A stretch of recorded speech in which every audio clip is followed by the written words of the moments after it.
2016 թվական Կանադայի հիվանդանոցներից մեկում 87-ամյա մի տղամարդ միացված էր էլեկտրաուղեղագրության սարքին։ Բժիշկները փորձում էին հասկանալ նրա էպիլեպտիկ նոպաները, բայց հանկարծ տեղի ունեցավ անսպասելին։ Հիվանդի սիրտը կանգ առավ հենց այն պահին, երբ սարքը ձայնագրում էր նրա ուղեղի ակտիվությունը։ Պատմության մեջ առաջին անգամ գիտնականները պատահաբար ձայնագրեցին մահացող մարդու ուղեղի վերջին 900 վայրկյանները։ Այնինչ նրանք տեսան էկրաններին, ցնցեց գիտական աշխարհը։ Թեպետ սիրտը դադարել էր բաբախել, արյունն այլևս չէր հասնում ուղեղին, բայց ուղեղը չէր մահացել։ Այն սկսեց աշխատել ավելի բուռն, քան երբևէ։ Սարքը ֆիքսեց գամմա ալիքների հզոր պոռթկում։ Դրանք այն ալիքներն են, որոնք պատասխանատու են մեր ամենավառ հիշողությունների և ամենախորը կենտրոնացման համար, ինչպես նաև երազների համար։ Այդ մարդը մահվան վայրկյանին վերապրում էր իր ողջ կյանքը վայրկյանների ընթացքում։ Այ դրա համար են շատերը վկայում, ասելով հետևյալը, որ ամբողջ կյանքը աչքերիս առջևով անցավ։ Այսօր ես ձեզ կպատմեմ և կկիսվեմ ձեզ հետ այն մասին, թե գիտության և Աստվածաշնչի համադրությամբ ինչ է իրականում տեսնում և զգում մարդը իր կյանքի վերջին վայրկյաններին։ Բայց ամենակարևորը, ես կբացահայտեմ այն 7 անդառնալի զղջումները, որոնք մահվան պահին կտանքների են ենթարկում մարդու հոգին։ Լսիր մինչև վերջ, որովհետև այսօր դու հնարավորություն ունես փոխելու քո կյանքի այն կադրերը, որոնք վերջին վայրկյանին անցնելու են քո աչքերի առաջով։ Սա քո շանսն է չուշանալու համար։ Բրոնի Վեյրը տարիներ շարունակ մահամերձ հիվանդների խնամող բուժքույր էր, և նա որոշեց արձանագրել այն հիմնական զղջումները, որոնք կրկնվում են գրեթե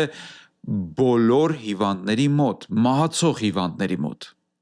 Այսօր մենք կնայենք դրանցից 7-ին նեյրոհոգեբանության և Աստվածաշնչի լույսի ներքո։ 7-րդ կետը ամենակարևորն է, որովհետև առանց դրա մնացած 6-ը կորցնում են իրենց իմաստը։ Ես դա կբացահայտեմ փոդքասթի ամենավերջում, որովհետև դա այն հիմքն է, որի վրա կառուցված է մեր հավիտենական կյանքը, մեր հավիտենությունը։ Այսպիսով, գիտությունը հաստատեց այն, ինչի մասին դարեր շարունակ խոսել է Աստվածաշունչը և խոսել են հոգևոր հայրերը։ Եվ քո կյանքը իրոք անցնելու է քո աչքերի առաջով։ Բայց հարց հետևյալն է. ինչ է զգալու այդ վայրկյանին՝ հանգստություն, թե անդառնալի զղջում։ Եթե դու լսես այս փոդքասթը մինչև վերջ, դու ոչ միայն կիմանաս, թե ինչից են վախենում մահամերձները, այլ նաև կստանաս այն նեյրոհոգեբանական բանալին, որը թույլ կտա քեզ այսօրվանից սկսած փոխել քո ուղեղի աշխատանքը և ապրել մի կյանք, որի վերջում ոչ թե դառը զղջում կլինի, այլ քաղցր ժպիտ։ Առաջին բանը, որի համար զղջում էին մահացողները, հետևյալն է. դա սեփական ինքնության դավաճանությունն է։ Եվ մարդիկ ասում են. երանի ես ունենայի քաջություն ապրելու իմ սեփական կյանքը և ոչ թե այն, ինչ ակնկալում էին ուրիշները։ Մեր ուղեղի պրեֆրոնտալ կեղևը կամ նախաճակատային կեղևը պատասխանատու է որոշումների և ինքնության համար, սակայն սոցիալական մերժման վախը ակտիվացնում է ամիգդալան, տագնապի կենտրոնը։ Մենք ծրագրավորված ենք հարմարվելու, որպեսզի հասարակությունից և միջավայրից դուրս չմնանք։ Բայց կյանքի վերջում այդ ֆունկցիան անջատվում է և մնում է միայն դատարկության զգացումը սեփական անձը դավաճանելու համար։ Մատթեոս ավետարան 16:26 համարում Հիսուսն ասում է. «Մարդուն ինչ օգուտ, եթե ամբողջ աշխարհը շահի, բայց իր կյանքը կորցնի, կամ մարդն ինչ փրկագին կտա։ Մենք ստեղծված ենք յուրահատուկ կոչման համար, բայց հաճախ զոհաբերում ենք Աստծո տված ներուժը մարդկանց կարծիքի կուռքին կամ էլ միջավայրին հաճեցնելու համար այն պարագայում, երբ միշտ չէ, որ այդ միջավայրը անկեղծորեն հետաքրքրված է մեզանով։ Երկրորդ բանը, որի համար զղջում էին մահացողները, դա աշխատանքային գերության ծուղակն էր։ Երանի ես այդքան շատ չաշխատեի, ասում էին նրանք։ Մենք ապրում ենք դոփամինային վազքի մեջ։ Ուղեղը մեզ խաբում է, որ հաջորդ հաջողությունը, հաջորդ գումարը մեզ երջանիկ կդարձնի։ Բայց քրոնիկ աշխատանքային ստրեսը բարձրացնում է կորտիզոլը, ստրեսի հորմոնը, որը ֆիզիկապես սպանում է հիպոկամպը, քո հիշողության եւ սիրո կենտրոնը։ Մահվան մահճում ոչ ոք չի ասում երանի ավելի շատ ժամանակ անցկացնեի գրասենյակում, աշխատավայրում։ Նրանք լաց են լինում այն պահերի համար, երբ իրենց երեխաների կողքին չեն եղել, որովհետև զբաղված էին ապագա կառուցելով։ Մարդկային անհագ ագահությունը եւ նյութապաշտությունը բթացնում է մարդու կյանքը պատշաճ գնահատելու կարողությունը։ Մարդուն թվում է, թե պետք է անդադար վազի, քանի որ եթե կանգ առնի, որ վայելի հանկարծ պահը, նա կյանքից հետ կմնա, կյանքն էլ կանգ կառնի։ Իսկ մահվան մահճում նրա աչքերի առաջից է անցնում մի կյանք, որը լի էր չհասցրած վայելքներով, չհասցրած խոսքերով, բաց թողնված հնարավորություններով։ Սաղմոս 127-ի 1-2 խոսքերում զգուշացում կա։ Եթե Տերը չշինի տունը, զուր են աշխատում նրա շինողները, եթե Տերը չպահպանի քաղաքը, զուր է անքուն լինում պահապանը։ Զուր է ձեզ համար կանուխ վեր կենալը, ուշ հանգստանալը, դուք հացը ցավով եք ուտում, ասում է Սաղմոս 2-ում։ Մարդիկ դղյակներ են շինում, որ վերջապես այնտեղ հանգիստ վայելեն իրենց կյանքն ու ընտանիքը, բայց հետո կորցնում են իրենց քունը, առողջությունը եւ ընտանեկան մտերմությունը։ Երրորդ բանը, որի համար զղջում էին մահացողները, դա քարե բանտն էր։ Երանի քաջություն ունենայի արտահայտելու զգացմունքներս։ Գիտեք, որ զգացմունքները ճնշելը ուղղակիորեն կապված է սրտանոթային հիվանդությունների եւ քաղցկեղի որոշ տեսակների հետ։ Երբ դուք չեք ասում սիրում եմ կամ ցավում եմ, ձեր մարմինը սկսում է կրել այդ բեռը։ Նեյրոհոգեբանությունը հաստատում է, չարտահայտված էմոցիաները մնում են մարմնի հիշողության մեջ որպես տոքսիններ։ Մարդիկ զղջում են, որ լռել են այնտեղ, որտեղ պետք էր բղավել սիրո կամ ճշմարտության մասին։ Կենսաբանորեն չասված խոսքերը թունավորում են օրգանիզմը։ Այն մարդիկ, ովքեր թաքցնում են իրենց ցավը կամ սերը, ապրում են մշտական նյարդային լարվածության մեջ, ինչը հանգեցնում է վաղաժամ ծերացման։ Հետևաբար, հիմա մի պահ լռիր եւ հարցրու ինքդ քեզ. Եթե հենց այս վայրկյանին քո կյանքը կանգ առներ, ո՞րն էր լինելու այն առաջին նախադասությունը, որը չես հասցրել ասել սիրելի մարդուն։ Մի սպասիր, որ ուղեղը քեզ հիշեցնի դա վերջին վայրկյանին։ Աստվածաշունչն ասում է, որ ճշմարտությունը կազատի ձեզ։ Ազատագրիր քո հոգին լռության կապանքներից։ Թույլ մի տուր, որ ամոթը, սուտը լռեցնեն քեզ։ Չորրորդ բանը, ինչի համար զղջում էին մահացողները, դրանք կորցրած կապերն են եւ միայնակության ցավը։ Երանի կապը սպահեի ընկերներիս հետ։ Հարվարդի համալսարանի հայտնի 80-ամյա հետազոտությունը ապացուցեց, մարդուն երջանիկ է դարձնում ոչ թե առողջությունը կամ փողը, այլ որակյալ հարաբերությունները։ Սա ամենաերկարատև հետազոտությունն է եղել։ Միայնակությունը ուղեղի համար նույնքան կործանարար է, որքան օրական 15 սիգարետ ծխելը։ Մահացողները ցավ են ապրում, որ թույլ են տվել թանկարժեք ընկերներին հեռանալ իրենց կյանքից կենցաղային հոգսերի եւ խնդիրների պատճառով։ կամ էլ էգոիստական հակումների եւ ամբիցիաների պատճառով։ Երջանկության եւ երկարակեցության թիվ 1 գործոնը ոչ թե գենետիկան է կամ հարստությունը, այլ որակյալ հարաբերությունները։ Միայնակությունը ուղեղի համար նույնքան ցավոտ է, որքան ֆիզիկական հարվածը։ Իսկ Աստվածաշունչը ասում է, որ Աստված սեր է, եւ մենք ստեղծված ենք հաղորդակցության համար, սեր ընդունելու եւ փոխանցելու համար, ջերմություն ստանալու եւ ջերմության հաղորդիչ լինելու համար։ Առանց մերձավորի սիրո մեր հոգին սովի է մատնվում։ Այդ դրա համար երկրորդ պատվիրանը առաջին պատվիրանի նման է՝ սիրիր քո ընկերոջը քո անձի պես։ Ոչ միայն սիրիր Աստծուն, այլ սիրիր ընկերոջը։ Շատերը կարծես առաջին պատվիրանի հետ խնդիր չունեն։ Խնդիրը սկսվում է, երբ այդ սերը պետք է փոխանցվի մարդուն։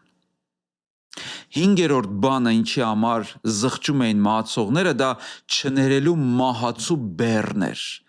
Երանի կարողանայի շուտ ներել։ Սա թերևս ամենածանրն է։ Աններողամտությունը ուղեղի մեջ ստեղծում է մշտական բորբոքային օջախ։ Քրոնիկ զայրույթը, հիշաչարությունը, քինախնդրությունը եւ աններողամտությունը նման են թույն խմելուն եւ սպասելուն, որ դիմացինը մեռնի։ Եվ մահվանից առաջ մարդիկ հանկարծ տեսնում են, որ իրենց ատելությունը ոչինչ չփոխեց դիմացինի կյանքում, բայց քայքայեց իրենց սեփական կյանքը։ Չներելը եւ քինախնդրությունը ուղեղի համար նման են բաց ֆայլերի, որոնք մշտապես էներգիա են խլում։ Երբ մենք ատելություն ենք տածում, մեր օրգանիզմը գտնվում է կռվիր կամ փախիր, անգլերեն fight or flight վիճակում։ Եվ քրոնիկ զայրույթը բարձրացնում է բորբոքային պրոցեսները մարմնում եւ վնասում է ուշադրություն սրտի մկանը։ Մահվան շեմին մարդիկ հասկանում են, որ այն մարդը, ում չէին ներում, վաղուց իրենց կյանքի մի մասը չէր, բայց նրանից ստացած ցավը շարունակում էր ներսից քայքայել իրենց առողջությունը։ Գիտականորեն ապացուցված է, որ չներելը մարդու ներսում ստեղծում է քաղցկեղածին միջավայր, բայց ներումը ակնթարթորեն իջեցնում է քո զարկերակային ճնշումը եւ ազատում է քո ուղեղի էներգիան ստեղծագործելու համար, քեզ հույս է տալիս, քեզ լավատեսություն եւ հանգստություն է տալիս։ Եփեսացիներին ուղերձում Աստվածաշնչի 4:26 համարում Պողոս առաքյալը գրեց. Եթե բարկանաք, մի մեղանչեք, թող արեգակը ձեր բարկության վրա մայր չմտնի։ Տեսեք, Աստվածաշունչը չի ասում մի բարկացեք, չի ասում լռեցրեք եւ խեղդեք ձեր բարկությունը, չի ասում մի արտահայտեք ձեր վրդովմունքը, բայց ասում է, որ երբ որ դու բարկացած ես, դու չպետք է լեզվով մեղանչես, դու չպետք է քո գործերով մեղանչես, պետք է կարողանաս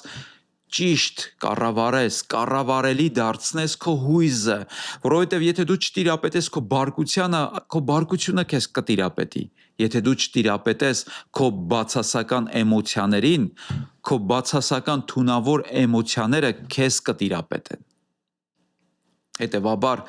ներումը բանալի է։ Բայց այս առումով ուզում եմ մի նկատառում անել։ Երբ որ ես խոսում եմ ներման մասին, հատկապես վերջին ոդքասթների ընթացքում, մարդկանց թվում է, թե ներել նշանակում է նորից վստահել, նորից նույն ձև հարաբերվել մարդու հետ։ Բայց ներում նշանակում է, որ դու պարզապես ինքդ քեզ լավություն ես անում եւ թույլ չես տալիս, որ դիմացինի բացասական վերաբերմունքը քեզ կառավարի։ Հետևաբար ներումից հետո շատ կարևոր է ունենալ սահմաններ, որպեսզի թույլ չտաս, որ այդ դեպքը նորից կրկնվի։ 6-րդը, որի համար զղջում էին մահացողները, դա հետաձգված երջանկությունն էր։ Երանի ես ինձ թույլ տայի լինել երջանիկ։ Շատերը կարծում են, որ երջանկությունը պարզապես արդյունք է ինչ-որ մի բանի։ Բայց նեյրոպլաստիկությունը մեզ սովորեցնում է, որ երջանկությունը մկան է, նեյրոնային կապ, դիսցիպլին եւ վերաբերմունք։ Եթե դու չես մարզում քո ուղեղը այսօր գոհ լինելու համար, դու երբեք երջանիկ չես լինի։ Հետևաբար երջանկությունը ոչ թե հանգամանք է, այլ վերաբերմունք, նյարդային ուղի։ Մեր ուղեղն ունի նեյրոպլաստիկություն։ Եթե մենք մեզ վարժեցնում ենք դժգոհության, ուղեղը հեշտությամբ գտնում է դժբախտ լինելու պատճառները։ Եվ մահամերձները հասկանում էին, որ երջանկությունը ընտրություն էր, ոչ թե բախտավորություն, ընտրություն էր, որը նրանք ամեն օր հետաձգում էին։ Աստվածաշունչն ասում է. «Միշտ ուրախ եղեք Տիրոջով»։ Սա հրաման է, ոչ թե խորհուրդ։ Իսկ ուրախությունը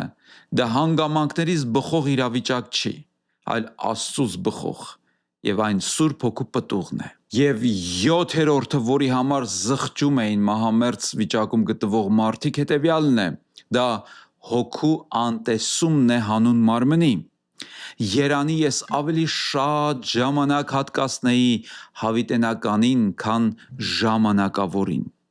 Մեր ուղեղն ունի իր արարչի հետ կապի կարիք։ Վերջին վայրկյանին, երբ նյութական աշխարհը սկսում է անիանալ, մնում է միայն հոգին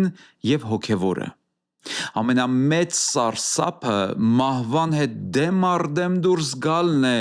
լինելով հոգեվորապես դատարկ եւ սնանկ։ Գիտությունը փաստում է, հավատացյալ մարդկանց ուղեղը մահվան պահին ավելի խաղաղ է, քանի որ լիմբիկ համակարգը չի մատնվում խուճապի։ Մահացողը գիտի նա ուր է գնում եւ չի վախենում մահվան հետ առերեսվելուց։ Կողոսացիներին 3-րդ համարում Պողոս առաքյալը գրեց.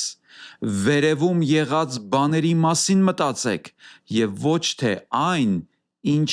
երկրի վրա է»։ Այսօր դու լսեցիր այն, ինչ շատերը հասկանում են միայն վերջին շնչում։ Բայց դու ունես առավելություն։ Դու դեռ ժամանակ ունես։ Քո ուղեղի նեյրոնային կապերը դեռ կարող են վերափոխվել։ Քո կյանքի գիրքը դեռ բաց է։ Եթե այս ուղերձը դիպավ քո սրտին, եթե զգացիր, որ սա հենց քեզ համար էր, ապա մի լռիր եւ շարունակիր համագործակցել ինձ հետ, լայքիր այս տեսանյութը, բաժանորդագրվիր այս ալիքին եւ կիսվիր սա այն մարդկանց հետ, ում սիրում ես։ Միգուցե հենց սա լինի այն շրջադարձը, որը կփրկի մեկի կյանքը սխալ քայլից։ Շնորհակալ եմ համագործակցության համար, իսկ մենք աղոթենք։ Տեր, շնորհակալ եմ կյանքի պարգևի համար։ Շնորհակալ եմ, որ դու ինձ կյանք ես շնորհել։ Տուր ինձ նաև քաջություն եւ համարձակություն ապրելու այն կյանքը,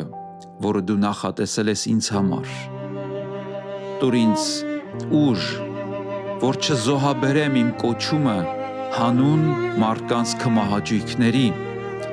չզոհաբերեմ իմ կյանքը հանուն մարմնավոր զվարճանքների, տուր ինձ կարողություն չզոհաբերել հավիտենականը հանուն ժամանակավորի։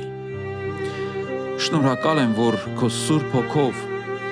դու բացում ես իմ սրտի աչքերը եւ ինձ տալիս ես ողջախոհություն, հասկացողություն, հասկանալու հոգեվոր կյանքի գաղտնիքները, եւ հիմա վերադառնում եմ ես դեպի քո գիրկը, դեպի քո ներկայությունը եւ խնդրում եմ վերականգնես իմ կյանքը, որ երբ որ գա մահվան այդ ակնթարթը եւ իմ ամբողջ կյանքը անցնի իմ աչքերի առջևով, ես ոչ թե ունենամ դառը զղջման պահեր, այլ քաղցր ժպիտ։ Հիսուսի անունով, ամեն։